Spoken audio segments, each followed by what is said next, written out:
Hi, and welcome to Mind Matters, the podcast where we talk about just about everything there is to know about mental health, trends, what's going on in our community. My name is Wendy McCarty Van Bemmel, and I represent our 4 facilities here in Central Florida. Central Florida Behavioral, University Behavioral Center, La Amistad, and Palm Point Behavioral. We provide a full continuum of care for mental health and substance use needs. Please give us a check out on our websites, and we'd love to hear from you. And I'd love to introduce my guest host today and co-host, Gabe. Yeah, I'm Gabe Fernandez, community liaison and mental health advocate. Nice to have you here today. Always a pleasure. Oh, well, thanks for having me on here and giving me an opportunity to speak to your audience on a very important topic. I'm Dr. Andrew Pleener, integrative psychiatrist, founder and director of the Same Here Psych and Star Alliances, which is part of the nonprofit, the hashtag Same Here Global Mental Health Movement. I'm also a fellow of the American Institute of Stress, co-founder of the Same Here Scale app and technology, an app that helps to measure, trend, and track mental health, CEO and founder of Regional Psychiatry, an emerging and expanding telehealth company that is headquartered in Central Florida with a mission to bring forth the integrative model of mental health care in an accessible way, currently operating in Florida, Maryland, and in Colorado. That's quite the interaction. Wow, you're doing a lot of things. Can you explain to us the difference between integrative model compared to the more, I guess, traditional? Yeah, sure. Yeah. When I think about the integrative model, what really comes to mind is it's the opposite of the traditional model where you think about a binary system of illness versus perfectly normal. Do you have 5 out of 9 symptoms on a DSM-5 checklist? Then you're in this criteria of a disorder. But what ends up happening if you're having 4 out of 9 symptoms, if you're having 3 out of 9 symptoms? And when we have focus groups and workshops and we ask people that very same question, the typical answers that we hear is perfectly fine, okay, healthy, and normal. And that's not the case. It's mental health lives on a continuum ranging from optimal nervous system all the way to less optimal. And that's the way we approach physical health with our bodies. When we think about physical health, our mind doesn't just go to the extreme end of the pole, illness. We think about things like ALS, lupus, heart disease, stroke, cancer. But there's also things like sugar in the circulatory system, plaque in the arteries, lower back pain, arthritis in the knees, all the way to six-pack abs and wellness. And when we learn the education behind how sedentary lifestyle leads to muscles that atrophy, that leads to weight gain, that leads to insulin resistance, that leads to sleep apnea, how poor diet leads to plaque that builds up in the arteries that push us down those less optimal positions, it motivates us to proactively work on ourselves. And that's why there's gyms on every single corner in 2024. It wasn't like that when I was growing up. You know, the gym was just a place for professional bodybuilders and athletes.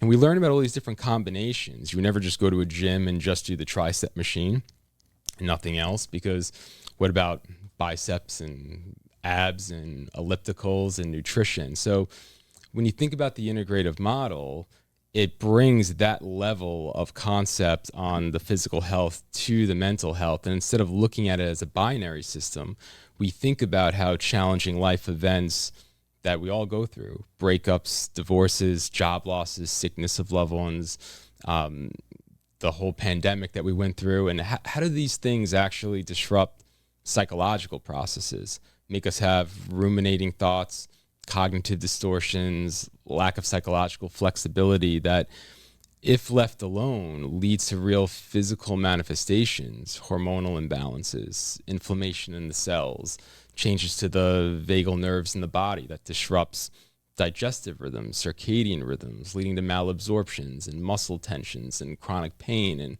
migraines and light sensitivities and all these things. And if we could start to look at mental health this way, now we realize that we all have it. We're all on this continuum. The things that we go through in our life are shifting our nervous system where we're going to less optimal states. what are all the different ways that we could optimize it instead of just focusing on one lens of are you in the group or are you not, focusing on a singular modality, med management, traditional talk therapy, which all has a place. Sure. What are all the other things we can do, whether we're at the extreme end of the continuum, if we're looking for general wellness? So you start taking in, the medications. You also think about nutrition and supplements and botanicals. You think about different types of psychotherapies, what parts of the nervous system those therapies do, how are they similar, how are they different, mind-body skills, medical devices, and you work to bring all that information into the health of whoever you're working with, wherever they're at that place and time. Wow, that's really interesting. And, as you're talking, I'm thinking about my experience working in inpatient care, and even such things such as food, sleep really affect mental health, and all of that comes into play in the short amount of time that we have someone for acute care. If they're able to sleep, if they're able to eat healthy foods, within, I'd say 2 to 3 days, you start to see just a difference from that little change.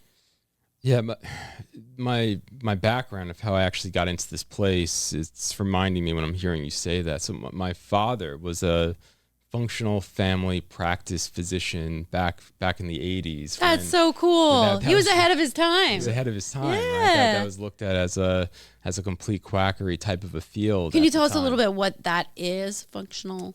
Yeah, so at the time, right now it's becoming more mainstream and there's training universities, but essentially it looks at the role of metabolics and how that affects the brain as it pertains to functional mental health.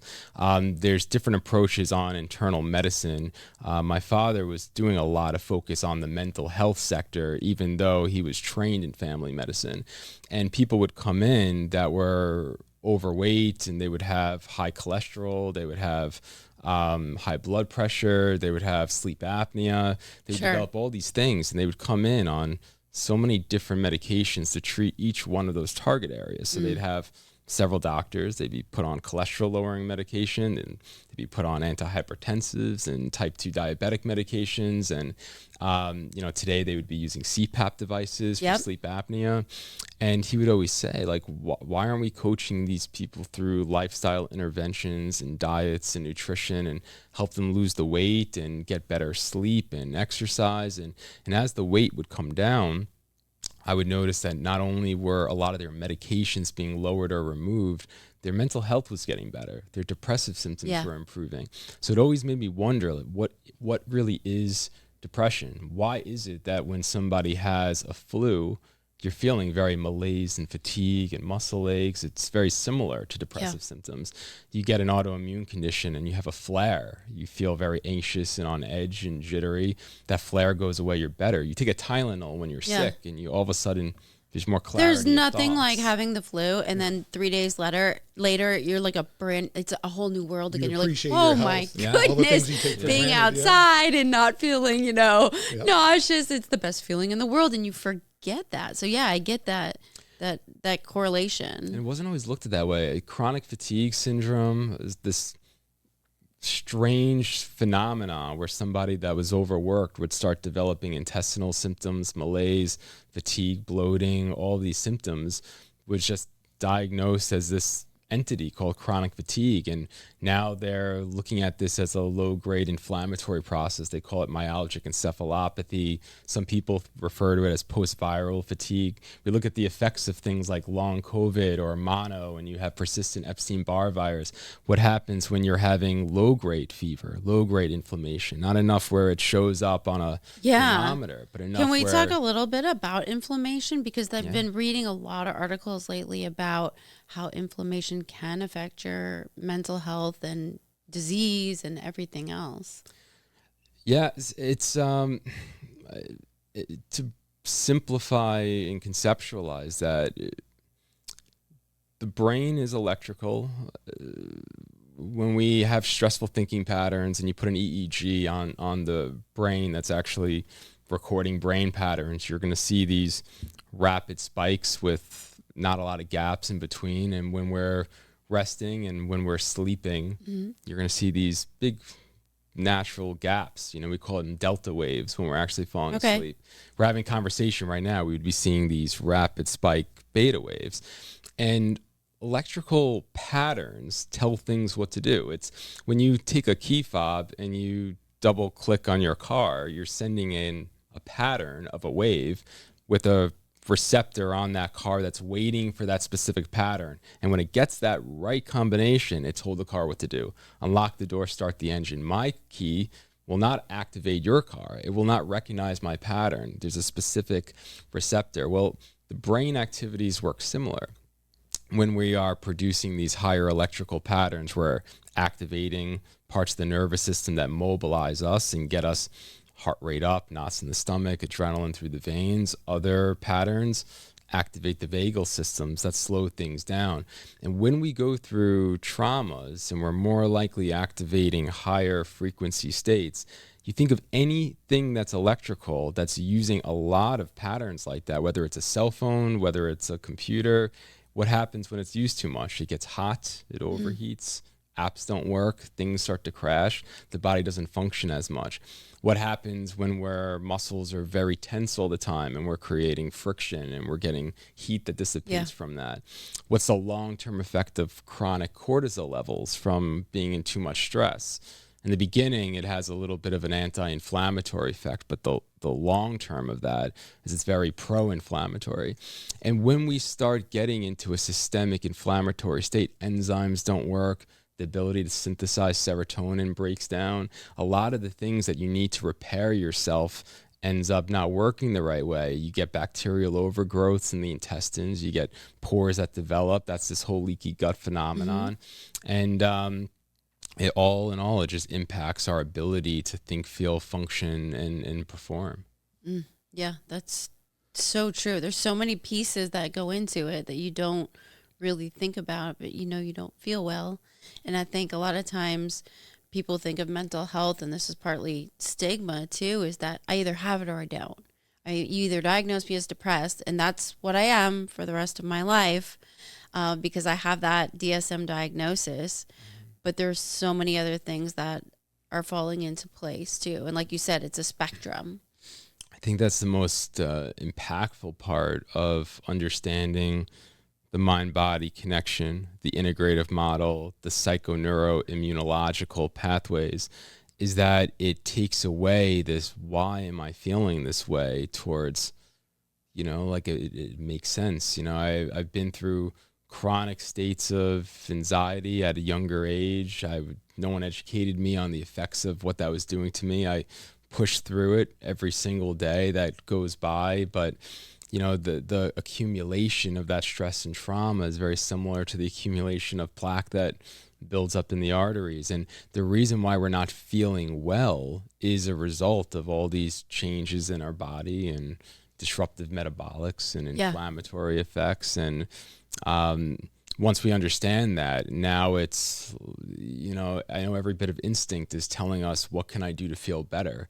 How do I escape this? How do I turn to various self-soothing mechanisms, or isolate or avoid, or do all these things? Because I think naturally we gravitate towards what makes us feel better, or we avoid what makes us feel worse. But when we learn this model, we realize that we need to start to put the focus towards, what can I actually do to calm down and optimize these pathways? And even though I'm not feeling well right now, I know that if I could start to go down this journey of learning all these different tools to improve the immune system, to optimize some of these connectivities, I could actually start to see that my energy levels will eventually go up, and I'm going to start to feel more clearly. So how would you suggest someone start? Like, if you don't know where to go, you're starting to feel all these things. You felt them maybe for a while now.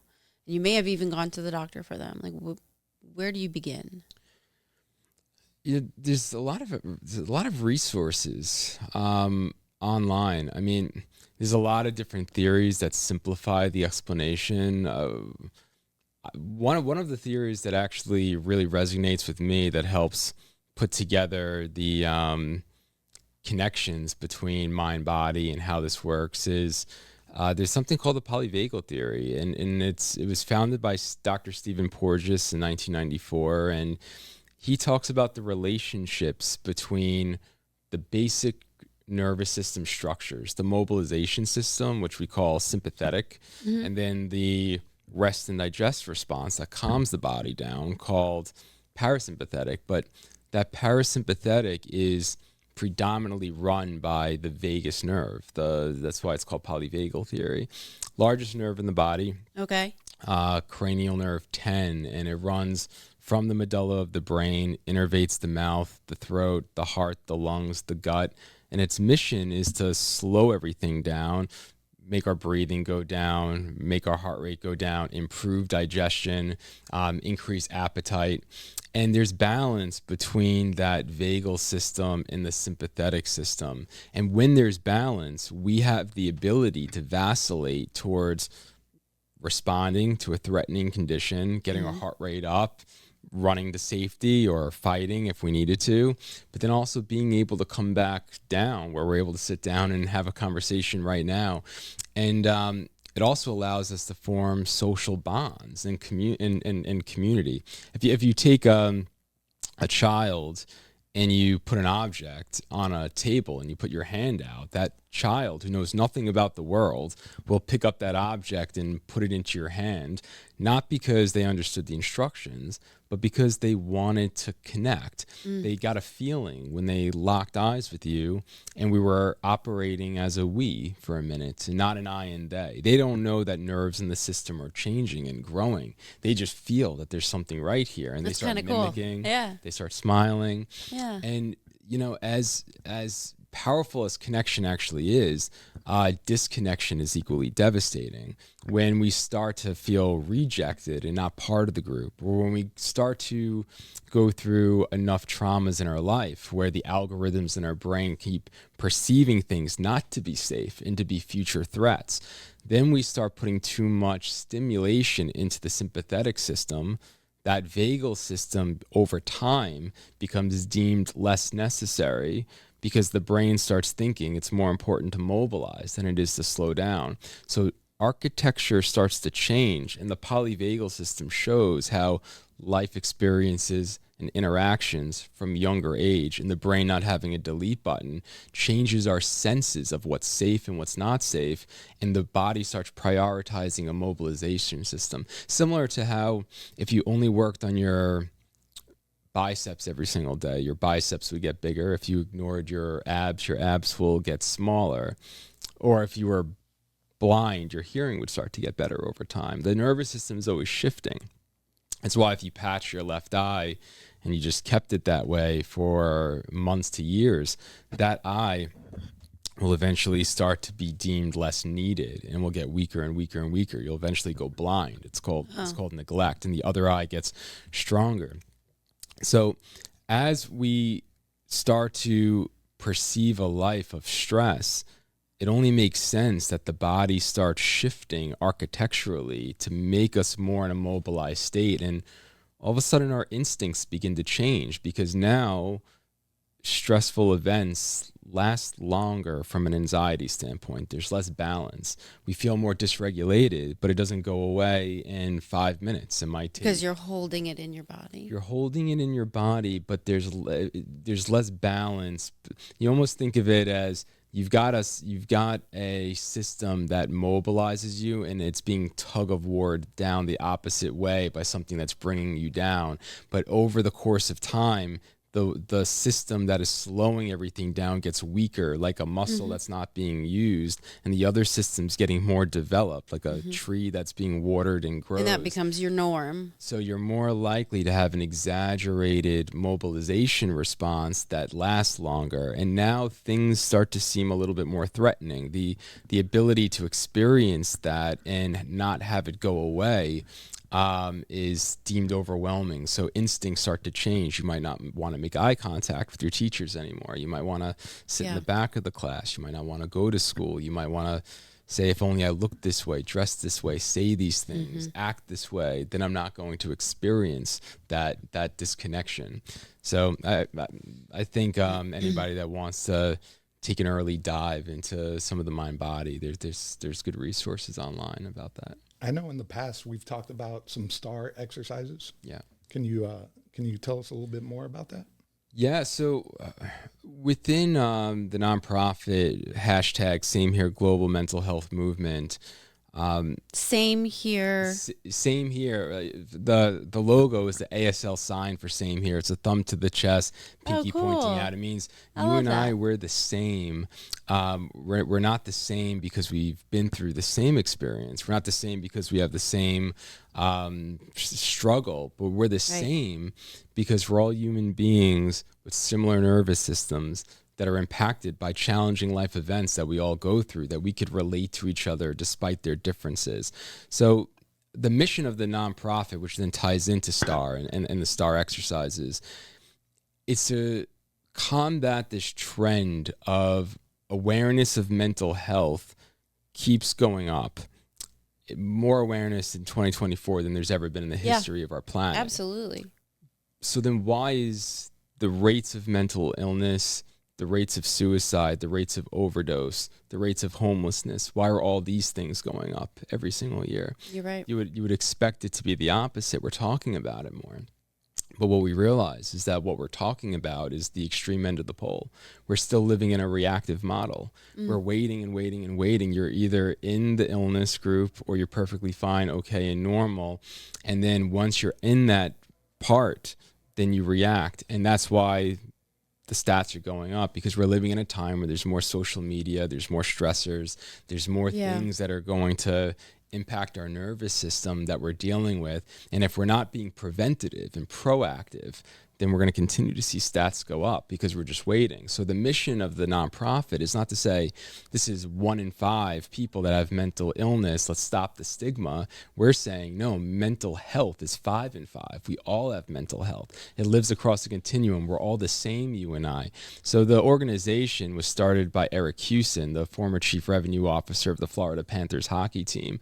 And it's a network of celebrities and entertainers and professional MLB and NHL and PGA and musicians and actors, actresses, all coming together to open up, not about their diagnostic label, but about their story that they've been through, saying, you know, not I have MDD, OCD, but I was 11-0 in boxing, got knocked out for the first time, can't stop having ruminating thoughts every time I get into the ring, or, you know, I lost a child to SIDS, or I was in a relationship in high school, it ended, now remarried 10 years later, but still have this knot in my stomach from that breakup. And through opening up and normalizing, we created a movement of getting influencers, but then practitioners and teachers and authors and C-level execs to all come together to show, hey, we all have this. Yeah. And through that movement, we started partnering with K through 12s, colleges, first responder programs, professional sports teams and leagues around the country,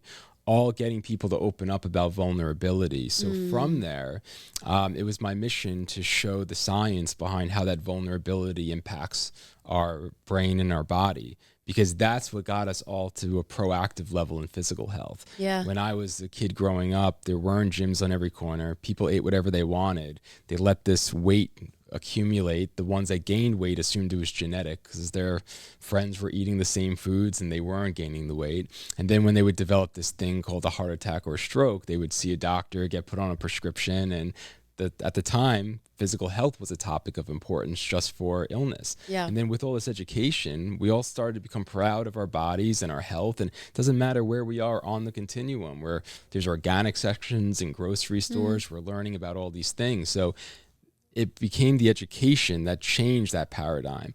So if we could educate people through the nonprofit, which we're doing, how these same here stories affect us, people will realize that even if I don't have an illness, I might have brain fog, malaise, lack of clarity of thoughts, indecisiveness, double faulting on a tennis court, all the way to optimal neural circuits. Yeah. So then what can we actually do to enhance those pathways?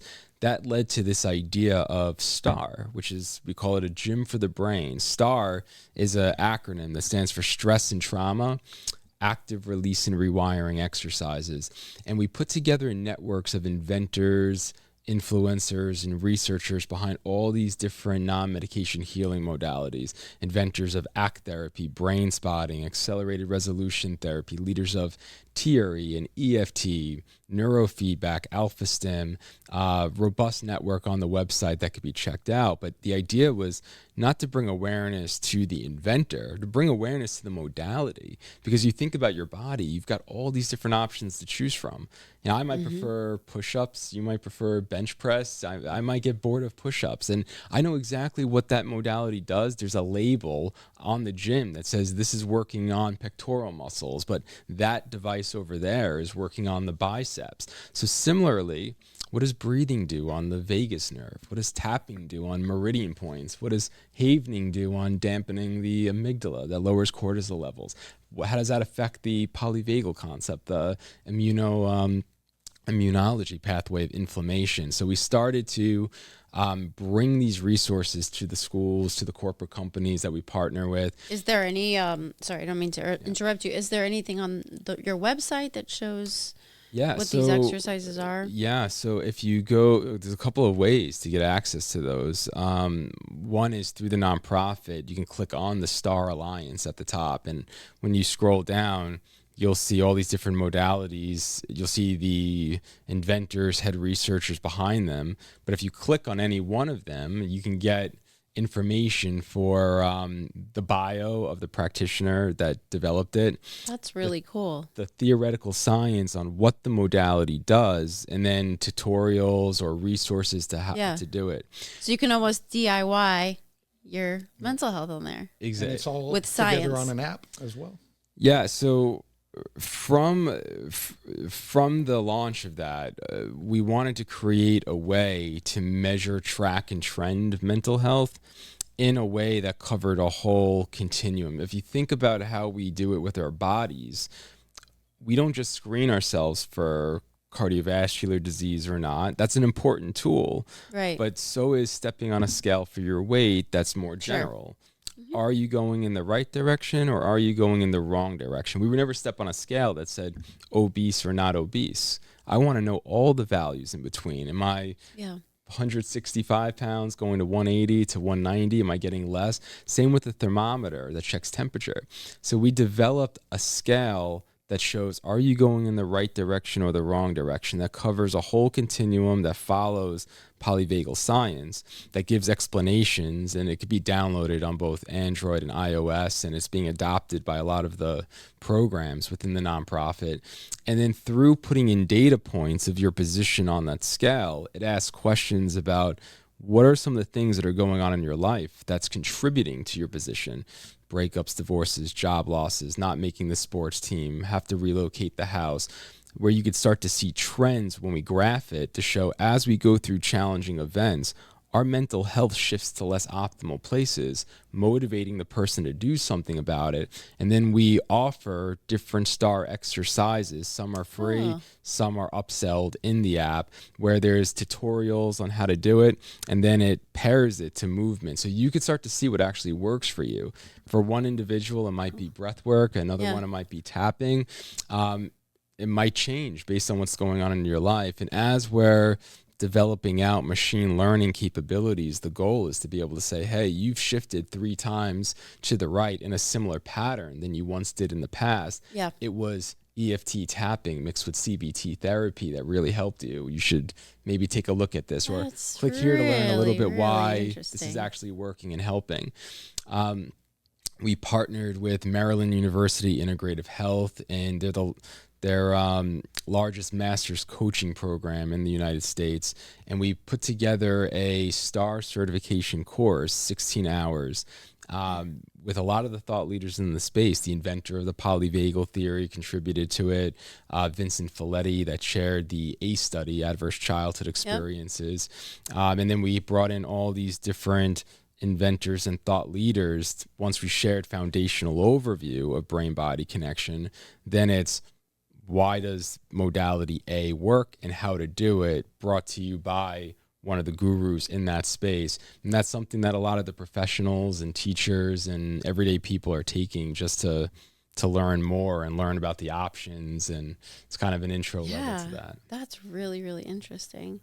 I like what you said about vulnerability and sharing stories. I think, you know, especially looking at men's health too, men tend to, we're taught, or men are taught to hold things in. It's not Bottle it up. okay to talk about your feelings, or, you know, looking at going into work. Is it okay to say, like, I need a mental health day, you know, or what does that look like? Do I look like a weaker person? Or, you know, some of those things that just get your emotions bogged down, and you have all these stories and you're not able to share that with anyone. Do you have, or can you share with us a success story that you've experienced? You know, I when it comes to that topic of keeping everything inside and keeping it boggled up, because we don't want to appear weak and we don't want Yeah. to, actually, expose ourselves in a negative light. I think that really is the mission of what we're trying to do in the nonprofit, by really showing that this is health. Like, what is this actually doing to us? What's the consequence of keeping it all to ourselves and not working on anything on a proactive level, even if you're actually feeling fine? I know I mentioned ACE study, but the fascinating thing about the ACE study was that study came about completely organic. Vincent Folletti, that chaired Kaiser Permanente's preventative medicine program, he was not thinking mental health at all. He was simply working on obesity clinic, and he helped people lose weight. And he noticed that people that were morbidly obese, that lost a lot of weight, some of them gained the weight back really fast, and some did not.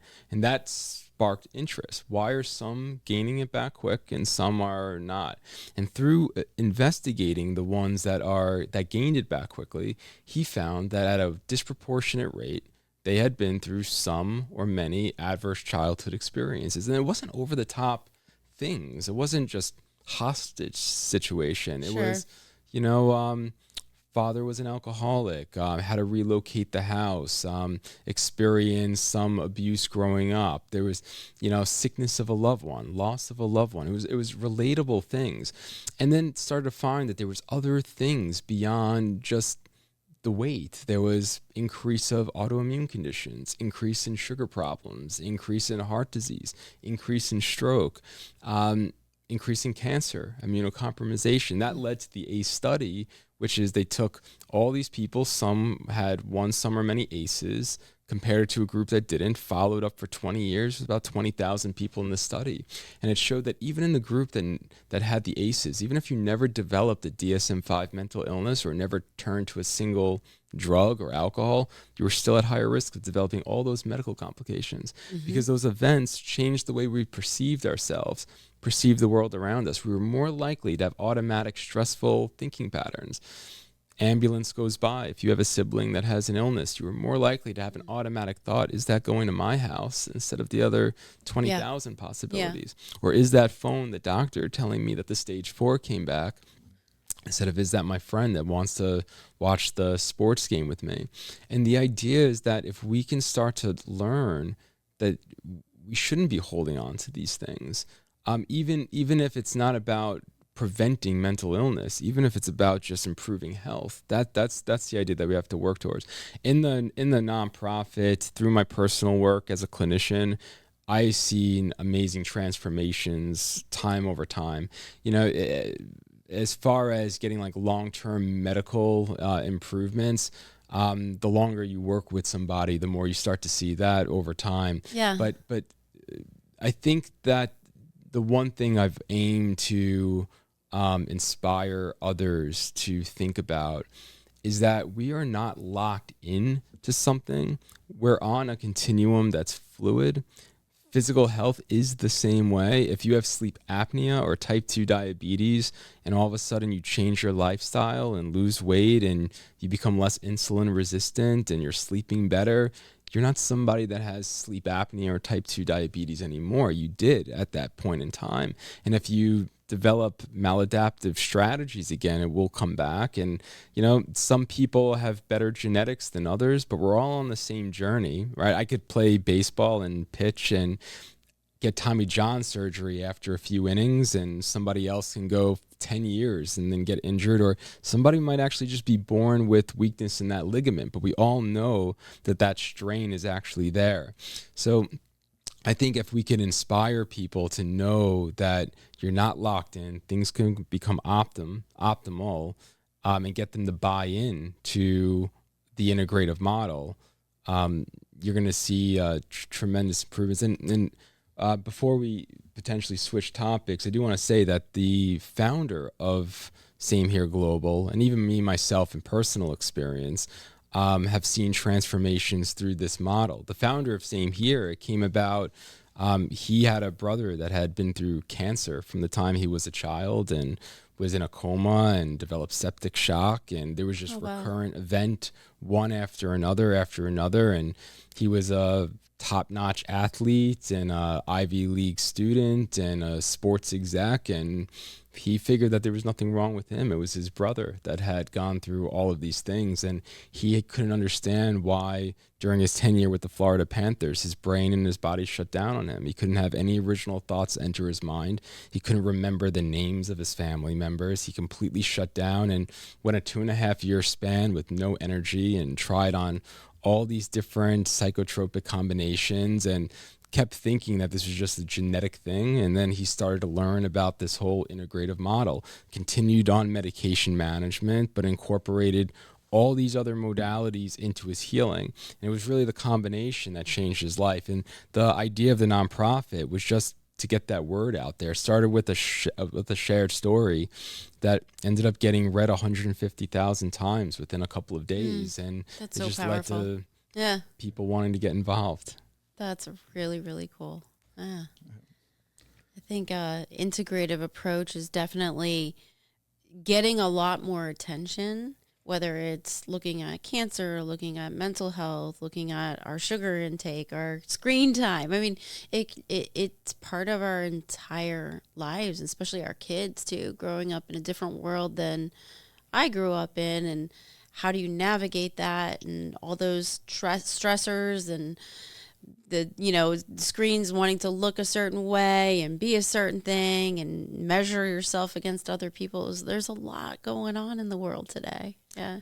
Oh, because it's the same thing with on physical health. I mean, I couldn't imagine ever going into a store that had organic sections growing up as a child. Yeah. We didn't have that. I never thought about eating foods that were process-based and what that would actually do in terms of getting the micronutrients to make all these enzymatic reactions. I never thought about mercury in the foods that we were eating. And, things are always changing and evolving, but the amazing part about where technology is going is the observational data that's being conducted with technology today, because now you can start to log in many different types of things and get questions and get data and really start to find out what some of the causes are to rare disease models, and actually start to get information around different integrative approaches on, is it really working? Why is it working? And then you could start to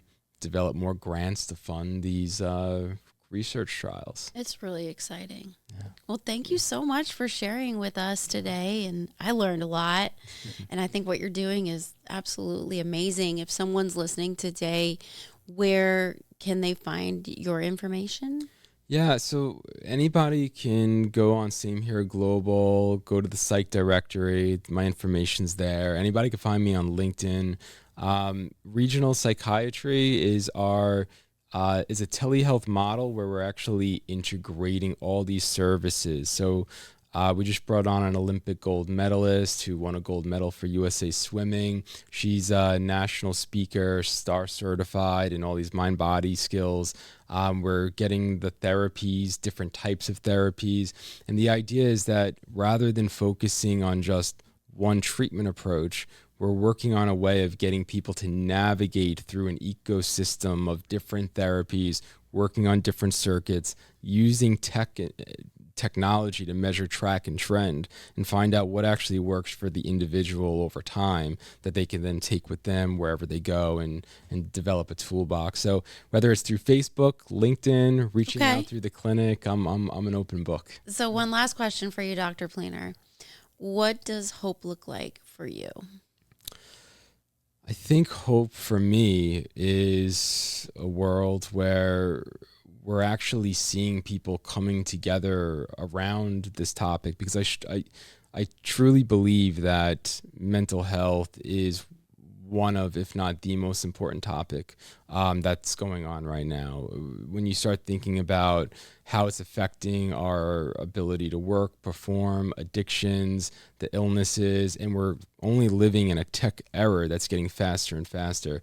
And hope for me is that instead of keeping this idea of it being a topic only of importance for people that are going through illness, we need to start coming together. And I think if we come together and we realize we all have it, it's a continuum that we're all a part of, and we can start working together, opening up, being vulnerable. And I think that vulnerability and coming together is going to allow us to start treating each other differently, learning the resources to heal.